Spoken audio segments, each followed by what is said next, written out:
Welcome back to my channel కళ్యాణం foods. ఈరోజు నేను ఛట్ పరబ్లో చేసే ప్రసాదంగా చేస్తారు వాళ్ళు. ఆ రెసిపీ నేను మీకు ఠెక్వా అంటారు, అది నేను మీకు చూపించబోతున్నాను.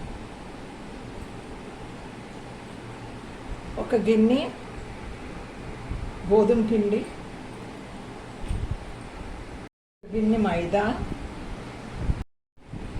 2 స్పూన్లు సూజీ, 80 గ్రాములు బెల్లం, కొబ్బరి ముక్కలు, సోంఫ్ కూడా వేసేయాలి, 1 స్పూన్ సోంఫ్. నెయ్యి వేస్తే చాలా టేస్ట్ బాగుంటుంది, అందుకని నెయ్యి వేసాను. ఇది పాలు వేసి కలుపుకోవాలి. కొంచెం పాలు వేసి కలుపుకోవాలి.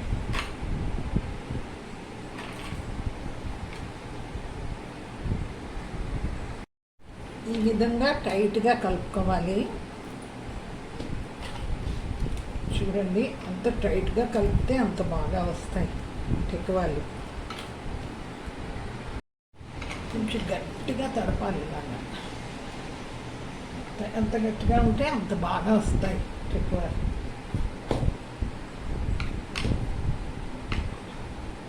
ఓకే, రెడీ అయిపోయింది. దీన్ని ఇలాగా రౌండ్గా అంచుకొని ఈ విధంగా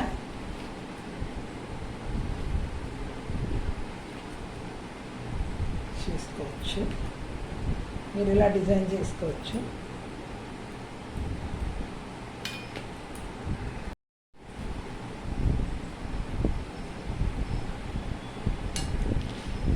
ఇలా కూడా దీంతో అంచుకోవచ్చు. దీంతో భలే డిజైన్ పడుతుంది. ఇలా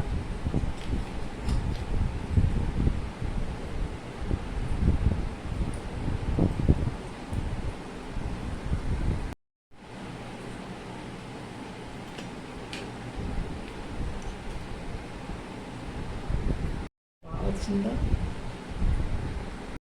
ఇప్పుడు మనం ఏం చేయాలంటే సిమ్లో పెట్టుకొని వేపుకోవాలా, లేదంటే మాడిపోతాయి.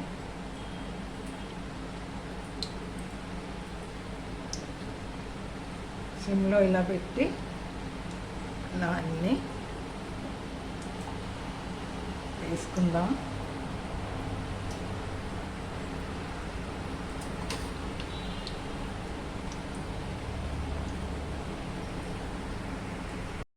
ఛట్ పరబ్ పూజకి ఠెక్వాలు అన్నాయి చాలా ప్రసిద్ధి.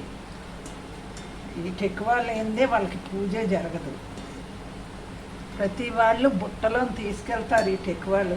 బుట్ట నిండా పూజ అయిపోయిన తర్వాత అందరికీ పంచుతారు.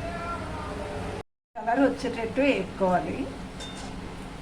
ఇప్పుడు మనకి రెడీ అయిపోయాయి కాబట్టి మనం తీసి ప్లేట్లో వేసుకుంటాం.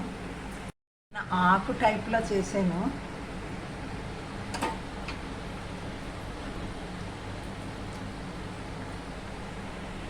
చూడండి, కరకరలాడే బీహార్కి ప్రసిద్ధ ఠెక్వాలు రెడీ అయిపోయి. ఈ వీడియో కనుక మీకు నచ్చినట్లయితే లైక్ చేయండి, షేర్ చేయండి, సబ్స్క్రైబ్ చేయండి, ఐకాన్ బటన్ కూడా నొక్కండి. నమస్తే.